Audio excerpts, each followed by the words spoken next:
What do you do, তুমি কি করো। কিন্তু যদি বলি হোয়াট ডু ইউ সি, তুমি কি দেখো। What do do you tell, তুমি কি বলো। হোয়াট ডু ইউ ইট, তুমি কি খাও। হোয়াট ডু ইউ কুক, তুমি কি রান্না করো। হোয়াট ডু ইউ রাইট, তুমি কি লেখো। হোয়াট ডু ইউ লিসন, তুমি কি শোনো। হোয়াট ডু ইউ রিড, তুমি কি পড়ো। আমরা সবার সাথে ইউ দিয়েছি, তাই না? এই ইউর জায়গায় আমরা যদি বলি হোয়াট ডু উই ডু, আমরা কি করি। হোয়াট ডু দে ডু, তারা কি করে। হোয়াট ডু আই ডু, আমি কি করি। যদি আমরা ঠিক এই ডু কে ব্যবহার না করে এই জায়গায় পরিবর্তন করি, ডু এর জায়গায় ডিড বলি, তাহলে past. What did you do, তুমি কি করেছিলে। হোয়াট ডিড ইউ সি, তুমি কি দেখেছিলে। হোয়াট ডিড ইউ টেল, তুমি কি বলেছিলে। হোয়াট ডিড ইউ ইট, তুমি কি খেয়েছিলে, এরকম হয়। ঠিক যেমনটা ডিড পরিবর্তন করে পাস্ট হলো, আমরা কিন্তু উইলও ব্যবহার করে এখানে ফিউচার সেন্সে বাক্য বলতে পারি। যেমন হোয়াট উইল ইউ ডু, তুমি কি করবে। হোয়াট আর ইউ ডুইং, যখন আমরা এই কথাটা বললাম তখন আবার কন্টিনিউয়াস সেন্স হয়ে গেল। তখন কিন্তু এখানে ডু, ডিড বা উইল হয় নাই, তখন আর হয়েছে, অর্থাৎ বি ভার্ব হয়েছে এবং ভার্বের সাথে আইএনজি যুক্ত হয়েছে। এই যে ব্যাপারটা আছে এখানে দেখেন, বাংলা বাক্যে পরিবর্তন হচ্ছে করো থেকে করেছিলে, করেছিলে থেকে করবে, এখানে আবার করতেছে, এরকম একটা চলমান সেন্স হলো। বাংলা বাক্যে যখন এই যে ভার্বের পরিবর্তনগুলো হচ্ছে, এই পরিবর্তনটা হয়, তখন এই জিনিসটা চিন্তা করে ঠিক ইনস্ট্যান্টলি এই বিষয়টা মাথায় এনে প্রশ্নের প্যাটার্ন বুঝে একটা বাক্য ডেলিভারি করতে গিয়ে আমাদের রুলস নিয়ে ভাবতে হয়, ভার্ব নিয়ে ভাবতে হয়, এবং আরো অনেক কিছু নিয়ে ভাবতে হয়। ভাবার কারণে আমরা আত্মবিশ্বাস হারায় ফেলি এবং একটা বাক্য মেক করে বাক্য বলতে পারি না। এই জন্য আপনাকে কি করতে হবে, আজকের ক্লাসে আমি সেটা শেখাবো। সর্বপ্রধান কাজ, আপনাকে বেসিক গ্রামার জানতে হবে। বেসিক গ্রামার হচ্ছে গিয়ে সেই সকল বিষয় যা না জেনে ইংলিশ হবেই না। যেমন পার্টস অফ স্পিচ 8টা আছে, এই 8টা ওয়ার্ডের কাজ কি জানতে হবে, একটা সাধারণ বাক্য কিভাবে গঠন করে জানতে হবে আপনাকে, টেন্স, আরো অনেক কিছু। তো এই সকল বিষয়গুলোতে দক্ষ হওয়ার পাশাপাশি আপনাকে এদের ব্যবহার বাক্যে করতে হবে, তা না হলে শিখবেন কিন্তু বাক্যে ব্যবহার করা যাবে না কোনোদিনই, ইংরেজিতে কথা বলার স্বপ্ন পূরণ হবে না। এখন চলে আসি আমরা বাক্যের গঠনে। যেহেতু আমরা আজকের বাক্যগুলোতে প্রশ্ন করা শিখতে চাই, তো কিভাবে এই ধরনের প্রশ্নগুলো করে সেটা বুঝতে হলে প্রথমত প্রশ্ন কিভাবে করে সেটা জানতে হবে। মনে রাখতে হবে প্রশ্ন করার শর্ত নম্বর 1, প্রথমেই একটা সাহায্যকারী ভার্ব হবে টেন্সের নিয়ম অনুসারে। আমরা যখন ডু অথবা ডাজ ব্যবহার করি তখন সেটা প্রেজেন্ট টেন্স হয়, এবং ডিড ব্যবহার করলে সেটা পাস্ট টেন্স হয়। এবং এই সকল ক্ষেত্রে সবসময় কি হবে, প্রশ্নবোধক বাক্যগুলোতে এর পরেই সাবজেক্ট হবে। তাহলে ডু ডাজের পরে যখন সাবজেক্ট দিব, ডিডের পরে যখন সাবজেক্ট দেব, উইলের পরে যখন সাবজেক্ট দেব, এই তিনোটা ক্ষেত্রে সাবজেক্টের পরে আমরা যে ভার্বটাকে দেব সেটা ভার্বের প্রেজেন্ট ফর্ম হবে, বেস ফর্ম হবে। মানে ভার্বের সাথে এস, ইয়েস বা অন্য কোনো কিছু যুক্ত করা যাবে না। তাহলে do does plus subject plus ভার্বের বেস ফর্ম, মানে এই রকম ভার্ব, সি, টেল, ইট, কুক, রাইট, লিসেন, রিড, মানে পরিবর্তন হবে না যেই টেন্সেই হোক। এটা হলো ডু ডাজের নিয়ম, ডু ভার্বের নিয়ম। তখন বাক্য প্রেজেন্ট একটা সেন্স হবে। বর্তমানে কোনো একটা অভ্যাসের কথা যদি আমরা জিজ্ঞেস করতে চাই, কোনো একটা কাজের অভ্যাসের কথা, তখন আমরা ডু ডাজ সাবজেক্ট প্লাস ভার্বের বেস ফর্ম দেব। যেমন ডু ইউ ডু, তুমি কি করো। ডাজ দিয়ে বললে ডাজ হি ডু, সে কি করে, তখন কিন্তু আমরা এই ডু এর সাথে আর ইএস দিতাম না। ডাজ হি গো, সে কি যায়, এরকম হবে। ডু ডাজ দিয়ে যখন প্রেজেন্ট হয় তখন আমরা পাস্ট টেন্সে কখন বাক্যগুলো তৈরি করবো, যখন তখন ডিড দিব ডু এর জায়গায়। তখন ডিডের পরে সাবজেক্ট, কিন্তু ভার্বের কোনো পরিবর্তন হবে না, তবে ডিডের কারণে পাস্ট হবে। যেমন আমরা যদি বলি ডিড ইউ ডু, তুমি কি করেছিলে হয়ে যাবে। ডিড ইউ সি, তুমি কি দেখেছিলে হয়ে যাবে। এই ভার্বগুলোর পরিবর্তন হবে না, তখন এটা পাস্ট ইনডেফিনিটে হবে। যদি ফিউচার টেন্সে বাক্যগুলো হয়, মোডাল ভার্বের পরেও একই শর্ত, মোডাল ভার্বের পরে ভার্বের কোনো পরিবর্তন হয় না, কিন্তু নিয়ম একটাই প্রশ্নের, helping verb plus subject plus ভার্বের বেস ফর্ম। তাহলে উইলের পরে সাবজেক্ট যদি আমরা দেই, উইল ইউ ডু, তুমি কি করবে হয়ে যাবে। তাহলে যেহেতু এই যে ডু ডাস এবং মোডাল ভার্ব, যে কোনো একটা মোডাল ভার্ব দিয়ে প্রশ্নবোধক বাক্যে ইয়েস না কোশ্চেন করতে গেলে ভার্বের পরিবর্তন হয় না, এই তিনটে একসাথে পরিবর্তন করা ভালো। তাহলে আমি যদি তিনটে একসাথে পরিবর্তন করি একটা ভার্বের জন্য, ফর এক্সাম্পল একটা বা দুইটা ভার্বের জন্য, যেমন সি, টেল, ইট, এই তিনটা ভার্ব দিয়ে যদি আমি ট্রাই করি, তাহলে বাক্যগুলো কেমন হয় চলেন প্রথমত এইটা একটু বুঝি, তাহলে ক্লিয়ার হয়ে যাবে সব। তাহলে আমরা যদি বলি হোয়াট ডু ইউ ডু, তুমি কি করো। যদি বলি হোয়াট ডু ইউ সি, তুমি কি দেখো হবে। হোয়াট ডিড ইউ টেল, তুমি কি বলো হয়ে যাবে। হোয়াট ডু ইউ ইট, তুমি কি খাও হয়ে যাবে। এই তিনটা বলার সাথে সাথে এটা হয়ে যাবে। এখন আমরা যদি এটাকে ডিড দিয়ে ট্রাই করি তাহলে কি হবে, ডিড দিয়ে যখন ট্রাই করব, হোয়াট ডিড ইউ ডু, তুমি কি করেছিলে, হোয়াট ডিড ইউ সি, তুমি কি দেখেছিলে, হোয়াট ডিড ইউ টেল, তুমি কি বলেছিলে, হোয়াট ডিড ইউ ইট, তুমি কি খেয়েছিলে। যদি উইল দিয়ে বলি, হোয়াট উইল ইউ ডু, তুমি কি করবে, হোয়াট উইল ইউ সি, তুমি কি দেখবে, হোয়াট উইল ইউ টেল, তুমি কি বলবে। এরকম বাক্যগুলো ফিউচার টেন্স হয়ে যাবে। এই যে তিনটা টেন্সে এই বিষয়গুলো পরিবর্তন হয়েছে, এগুলা একটা একটা করে বুঝে এগুলা বাক্যে অ্যাপ্লাই করাটা খুবই জরুরি।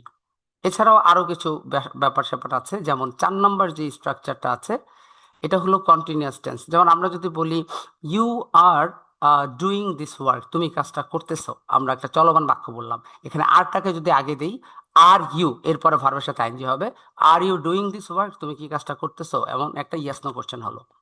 যদি পারফেক্ট টেন্সে বাক্যটা গঠন করি, হোয়াট হ্যাভ, হ্যাভের পরে ভার্বের ভি3 হয়, হোয়াটের পরে, হোয়াটের হিসাব পরে আগে হ্যাভ দিয়ে বলি। আমরা যদি বলি I have eaten my rice, আমি আমার ভাত খেয়েছি, হয় ওই হ্যাভটাকে আগে দিলে have you eaten your rice, তুমি কি তোমার ভাত খেয়েছো, এমন হলো। এরকম ভাবে হ্যাভ সাবজেক্ট প্লাস ভি3 হবে।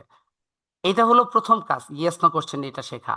যখন এই ইয়েস নো কোশ্চেন হয়ে যাবে, তখনই আপনি ডাব্লিউএইচ কোশ্চেন বানাতে পারবেন। তাহলে ডাব্লিউএইচ কোশ্চেনের মধ্যে এই হোয়াট হচ্ছে এমন একটি ওয়ার্ড, হোয়াটের সাথে ওই ইয়েস নো কোশ্চেন মিলাই দিলেই একটা ডাব্লিউএইচ কোশ্চেনের বাক্য হয়ে যাবে।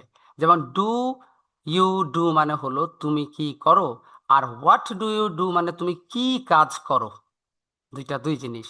তাহলে যদি বলি ডু ইউ সি, তাহলে ইয়েস নো কোশ্চেন, তুমি কি দেখো। যদি বলি what do do you see, তুমি কি দেখো। ডু ইউ টেল, তুমি কি বলো, হোয়াট ডু ইউ টেল, তুমি কি বলো। ডু ইউ ইট, তুমি কি খাও, হোয়াট ডু ইউ ইট, তুমি কি খাও। ডু ইউ কুক, তুমি কি রান্না করো, হোয়াট ডু ইউ কুক, তুমি কি রান্না করো। ডু ইউ রাইট, তুমি কি লেখো, হোয়াট ডু ইউ রাইট, তুমি কি লেখো। ডু ইউ লিসন, তুমি কি শোনো, হোয়াট ডু ইউ লিসন, তুমি কি শোনো। ডু ইউ রিড, তুমি কি পড়ো, হোয়াট ডু ইউ রিড, তুমি কি পড়ো। অর্থাৎ একবার জিজ্ঞেস করলাম ইয়েস অথবা নো উত্তর, আরেকবার জিজ্ঞেস করলাম কোন কাজটা করি সেটা। এই ডিড দিয়ে দিলে এখন বাক্যগুলো আবার পরিবর্তন হলো, আমরা দুইটাই একসাথে করব। হোয়াট ডিড ইউ প্রথমে, তারপরে হোয়াট দিয়ে আবার ডিড দিয়ে বলবো। তাহলে হোয়াট ডিড হি দিয়ে যদি বলি, না সরি, এখান থেকে এটা নেই, আমরা এই ইউর ঝামেলা শেষ করি। ডিড ইউ ডু, তুমি কি করেছিলে, ডিড ইউ সি, তুমি কি দেখেছিলে, ডিড ইউ টেল, তুমি কি বলেছিলে, ডিড ইউ ইট, তুমি কি খেয়েছিলে, ডিড ইউ কুক, তুমি কি রান্না করেছিলে। হোয়াট ডিড ইউ ডু, তুমি কি করেছিলে, হোয়াট ডিড ইউ সি, তুমি কি দেখেছিলে, হোয়াট ডিড ইউ টেল, তুমি কি বলেছিলে, what did you eat, what did you cook, what did you write, what did you listen, what did you read. এভাবে প্রত্যেকটার সাথে একবার একবার করে বলতে হবে, প্রয়োজনে 4বার 5বার করে বলতে হবে, এক একটা প্যাটার্ন নিয়ে বারবার ট্রাই করতে হবে। এটা হয়ে গেল উইল। উইল ইউ ডু, তুমি কি করবে, উইল ইউ গো, তুমি কি যাবে, উইল ইউ সি, তুমি কি দেখবে, উইল ইউ টেল, তুমি কি বলবে। তাহলে হোয়াট উইল ইউ ডু, তুমি কি করবে, তুমি কোন কাজ করবে আর কি। হোয়াট উইল ইউ সি, তুমি কি দেখবে, হোয়াট উইল ইউ টেল, তুমি কি বলবে, হোয়াট উইল ইউ ইট, তুমি কি খাবে, what will you eat in this at night, তুমি রাতে কি খাবে। What will you cook tomorrow, আগামীকালকে তুমি কি রান্না করবে। What will you write in this book, in this notebook, তুমি কি লিখবে এই নোটবুকে। What will you listen to learn English, তুমি ইংরেজি শেখার জন্য কি শুনবে। হোয়াট উইল ইউ রিড, তুমি কি পড়বে। হয়ে গেছে প্রশ্ন। আর দিয়ে করলে চলমান বাক্য, তাহলে আর ইউ ডুইং মানে তুমি কি করতেছো, আর ইউ সিং, তুমি কি দেখতেছো, আর ইউ টেলিং, তুমি কি বলতেছো, আর ইউ ইটিং, তুমি কি খাইতেছো, আর ইউ কুকিং, তুমি কি রান্না করতেছো। এখন যদি বলি হোয়াট আর ইউ ডুইং, তুমি কি করতেছো, হোয়াট আর ইউ সিং, তুমি কি দেখতেছো, হোয়াট আর ইউ টেলিং, তুমি কি বলতেছো, হোয়াট আর ইউ ইটিং, তুমি কি খাইতেছো, হোয়াট আর ইউ কুকিং, তুমি কি রান্না করতেছো। এইভাবে বাক্যগুলোতে দেখেন চেঞ্জ হচ্ছে সেন্স। এখানে একটা প্যাটার্ন দেখানো হয় নাই, সেটা হলো পারফেক্ট। যদি মনে হয় ঝামেলা হবে এটার সাথে আনলে আপনি আলাদা পড়বেন। তারপর আমি এখানে বাক্যগুলো চর্চা করাই দিই। তবে মনে রাখতে হবে এখানে কিন্তু ভার্বের সবগুলার পাস্ট পার্টিসিপাল ফর্ম হবে। যেমন আমাকে বলতে হবে what did you, what have you, এখানে ডু বললে হবে না, হোয়াট হ্যাভ ইউ ডান, তুমি কি করেছো, এরকম হবে। তাহলে হোয়াট হ্যাভ ইউ সিন, তুমি কি দেখেছো, হোয়াট হ্যাভ ইউ টোল্ড, তুমি কি বলেছো, হোয়াট হ্যাভ ইউ ইটন, তুমি কি খেয়েছো, হোয়াট হ্যাভ ইউ কুকড, তুমি কি রান্না করেছো, হোয়াট হ্যাভ ইউ রিটেন, তুমি কি লিখেছো, হোয়াট হ্যাভ ইউ লিসেন্ড, তুমি কি শুনেছো, হোয়াট হ্যাভ ইউ রেড, তুমি কি পড়েছো, এরকম হবে। তাহলে এগুলো দিয়ে চর্চা হয়ে গেছে। হি হওয়ার ক্ষেত্রে একটু বি কেয়ারফুল, হেল্পিং ভার্বগুলো চেঞ্জ হবে, ডাজ হবে এবং হি হবে। তাহলে ডাজের পরে যাই হোক ভার্ব কিন্তু এখানে পরিবর্তন হবে না। তাহলে ডাজ হি ডু, সে কি করে, হোয়াট ডাজ হি ডু, সে কি করে। ডাজ ডিড হি ডু, সে কি করেছিল, হোয়াট ডাজ হি ডু, সে কি করে। আর যদি আমরা বলি ডিড হি ডু, সে কি করেছিল, হোয়াট ডিড হি ডু, সে কি করেছিল। এভাবে উইল হি ডু, সে কি করবে, হোয়াট উইল হি ডু, সে কি করবে। ইজ হি ডুইং, সে কি করতেছে, হোয়াট ইজ হি ডুইং, সে কি করতেছে। তো এখানে অনেকগুলো প্যাটার্ন একসাথে ইনক্লুডিং আছে, আপনি একটা একটা করে ধরে করলে এগুলো আর কঠিন লাগবে না। এখন দেখেন উত্তর কিভাবে দিতে হবে এগুলা রিপ্লাইতে। আমরা যখন বলি যে আমি এটা পছন্দ করি, এটা পছন্দ করি না, ওইটা পছন্দ করি, এটা পছন্দ করি না, এরকম পছন্দের ব্যাপারগুলো যে আছে, লাইক এবং ডিসলাইক, এই সকল প্রশ্নগুলো করার ক্ষেত্রে আমরা কিন্তু অনেক প্রশ্ন একটা মানুষকে করি, যে তোমার কি এটা ভালো লাগে, এটা পছন্দ করো, ওটা পছন্দ করো, এই সকল প্রশ্ন করতে গেলে এটা লাগবে। যেমন আমরা যদি বলি ডু ইউ লাইক কফি, এটার অর্থ হলো তুমি কি কফি পছন্দ করো, আমি কিন্তু ইয়েস অথবা নো তো উত্তর চাইলাম। সে বললো yes I do, no I don't, yes I like coffee, no I don't like coffee. Okay, এখন দেখেন কোন ধরনের কফি পছন্দ করো, তাহলে যদি বলতাম, আমরা বলতাম what coffee do you like, তুমি কোন কফি পছন্দ করো। কিন্তু এটাও আমরা চাইলে করতে পারি, প্রশ্ন কফিও আনলাম না, কিচ্ছু আনলাম না, হোয়াট ডু ইউ লাইক, তুমি কি পছন্দ করো। এই যে হোয়াট ডু ইউ লাইক দিলাম, তাহলে তার পছন্দের মধ্যে আমি যে কেউ যে যে কোনো কিছু সে কিন্তু এখন আনতে পারে। আই লাইক, যেটা পছন্দ করেন দিয়ে দেবেন, যেমন I like coffee, I like এটা এটা এটা এটা এটা, আপনি আপনার পছন্দেরটা দিয়ে দিলেন। পাস্ট টেন্সে বললে হোয়াট ডিড ইউ লাইক, তুমি কি পছন্দ করতে, অতীতকালের ঘটনা আমি জানতে চাইলাম, অতীতকালে আপনি কি পছন্দ করতেন। হোয়াট উইল ইউ লাইক, তুমি ভবিষ্যতে কি কি পছন্দ করবা। What are you seeing, what are you liking হবে না কখনো, এটা লাইকের সাথে আইনজি হয় না, ঠিক আছে। হোয়াট আর ইউ লাইক বলা যায়, বললে আপনি হোয়াট ডু ইউ লাইক বললে কি পছন্দ করতে সেটা বলা হয়ে যায়, ঠিক আছে। এইভাবে লাইকিং বলা যাবে না। হোয়াট আর ইউ সিইং, তুমি কি দেখতেছো, আই এম সিইং এটা এটা এটা, এভাবে। তো এইভাবে প্রশ্ন করে উত্তর দিয়ে বাক্যগুলোকে আপনি কন্টিনিউ করবেন। আচ্ছা, একটা একটা minute.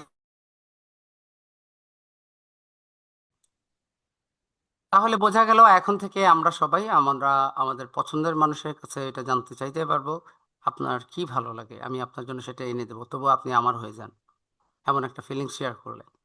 What do you like, তুমি কি পছন্দ করো, I will give you the everything in this world, আমি এই দুনিয়ার সব কিছু তোমাকে দেবো। বলে না মানুষ ইমোশনালি, হ্যাঁ, এরকম বলবেন, শেয়ার করবেন। তো এইভাবে সকল টেন্সে বলতে পারতেন, ধরেন যে আপনার সাথে সম্পর্ক নষ্ট হয়ে গেছে, হোয়াট ডিড ইউ লাইক, তুমি কি পছন্দ করতা, আমাকে বলতা, আমি দিতাম, তারপর কেন চলে গেল। কত কথা একটার সাথে একটা লাগাই দিতে হয়। এই যে কথাগুলা, মনের ভাবনাগুলোকে জোড়া দিবেন ইংলিশ দিয়া, বাক্য দিয়া, নিজে নিজে বলেন, বলার চেষ্টা করেন, করে দেখেন কি হয়।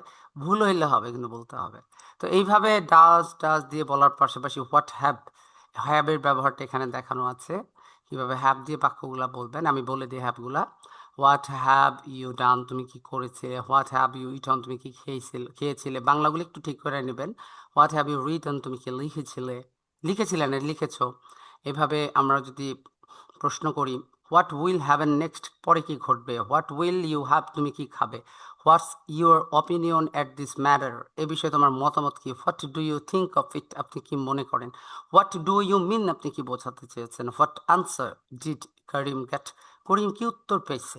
হোয়াট ওয়াজ ডুইং অন, কি হতে যাচ্ছিল। হোয়াট উইল আই ডু, আমি কি করব। What can I do for you, এটা বলি না প্রচুর, what can I do for you, আমি তোমার জন্য কি করতে পারি বলো। হোয়াট শুড উই ডু, আমাদের কি করা উচিত। হোয়াট ইজ রং, কি ভুল হয়।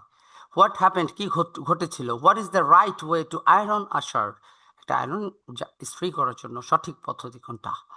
ইউজ টু ভার্ব, এই ভার্বগুলো, what does the care, does he care, সে কি পছন্দ, মানে কোন জিনিসটাকে কেয়ার করে, যদি জিজ্ঞেস করতে চান যে আপনি কোন জিনিসটাকে কেয়ার করেন, মানে পারেন আর কি। হোয়াট ডাজ হি কেয়ার, সে কি কেয়ার করে। হোয়াট ডাজ হি নো, সে কি জানে, কি চায়, কি প্রয়োজন। ম্যাটার মানে ঘটনা, মিন মানে মনে করা, শো মানে দেখানো। কোন একটা কিছু বলতে চাইলে কি দেখাইতে চাইতেছেন আপনি। যদি বলেন যে দেখাইতে চাইতেছেন চলমান, তাহলে হোয়াট আর ইউ শোয়িং। যদি বলেন কি দেখাতে চান, তাহলে হোয়াট ডু ইউ শো, তুমি কি দেখাও। থিঙ্ক মানে চিন্তা করা, থিংস এর পরিবর্তে থিংস, নো, সেইস, ডাস, ওয়ান্টস, লাইকস বলতে পারি। হোয়াট এর পরে গ্যাপ দিয়ে ফর হলে কি জন্য, যেমন what have you brought this for, what প্রথমে, ফর লাস্টে। তাহলে এই যে এটা যে আপনি কিনেছেন, কেন কিনছেন। হোয়াট হ্যাভ ইউ ব্রট, তুমি কি কিনা, এটা কি কিনেছো, এটার জন্য, এরকম। তো এইভাবে হোয়াট এর পরে অ্যাড দিলে কি জন্য, হোয়াট অ্যাবাউট, কি খবর। এভাবে হোয়াট টাইপ অফ বললে কি ধরনের, লুকিং ফর মানে খোঁজা, লুকিং ফর মানে কি, লুকিং ফর মানে খোঁজা, এটা অ্যাপ্রোপ্রিয়েট ভার্ব। এরকম আরো অনেক আছে ওয়ার্ড দিয়ে বাক্য, প্রশ্নের শেষ নাই, হোয়াট শেষ হলে হাউ দিয়ে শুরু হবে, এইভাবে এই এই জার্নি শুরু হবে এরপরে হাউ দিয়ে, হাউ দিয়ে শুরু হলে এভাবে আপনি ভার্বগুলো পরে পরিবর্তন করবেন। এখানে ভার্ব আছে, অনেকগুলো ভার্ব দেওয়া আছে যেগুলো দরকার আমাদের। তারপরে অনেকগুলো বাক্যের গঠন দেওয়া আছে নিচে, মানে অল্প অল্প করে শিখতে হবে, একবার তো হবে না ভাই, এগুলো নিজে ট্রাই না করে একটা টিচার আপনাকে পড়ায় কত দূর নিতে পারবে বলেন। এখানে আপনাকে শিখাইলো, আপনি মুখ দিয়ে বললেন না, হইলো না তো। টু প্লাস ভার্ব বলে কি হয়, টু ইট খাইতে, টু গো যাইতে, স্লিপিং বয় ঘুমন্ত বালক, মুভিং ট্রেন চলন্ত ট্রেন, হ্যাঁ, হ্যাভিং বিন রিজাইন্ড পদত্যাগ করিয়া, কোন একটা কাজ করিয়া, ফিল লাইক করতে ইচ্ছে করে। এভাবে ইফের ব্যবহার, লুকিং ফরওয়ার্ড টু এর ব্যবহার, কুডেন্ট অ্যাবাউট টু এর ব্যবহার, একটা একটা করে ধরবেন, একটা একটা করে শেষ করবেন। এটা একটা complete book of basic English. এখানে দুইবার মনে হয় এটা পোস্টিং হয়ে গেছে, দুইবার এইখান থেকে শুরু, কোথা থেকে শুরু, যদি প্রথম থেকে দেখেন এটা দুইবার হয়ে গেছে, পোস্টিং হয়ে গেছে। এই এখান থেকে একটা একটা করে ধরে ধরে কন্টেন্টগুলো শেষ করবেন, একটা একটা করে ধরি ধরি ধরি ধরি ধরি ধরি ধরি, এখান থেকে যেটা যেটা হবে একটা একটা ধরি ধরি ধরি ধরি শেষ করবেন। এই পর্যন্ত আছে লিস্ট, অর্থাৎ 21 পর্যন্ত। ঠিক আছে, এভাবে স্টাডি করবেন। সো নো মোর টুডে, এতটুকুই আজকের ক্লাস থাকলো। রেকর্ড ক্লাসটা দেখে নিয়ে ভালোভাবে করে নিয়েন। Thank you so much. আল্লাহ হাফেজ, টেক কেয়ার, টেক কেয়ার।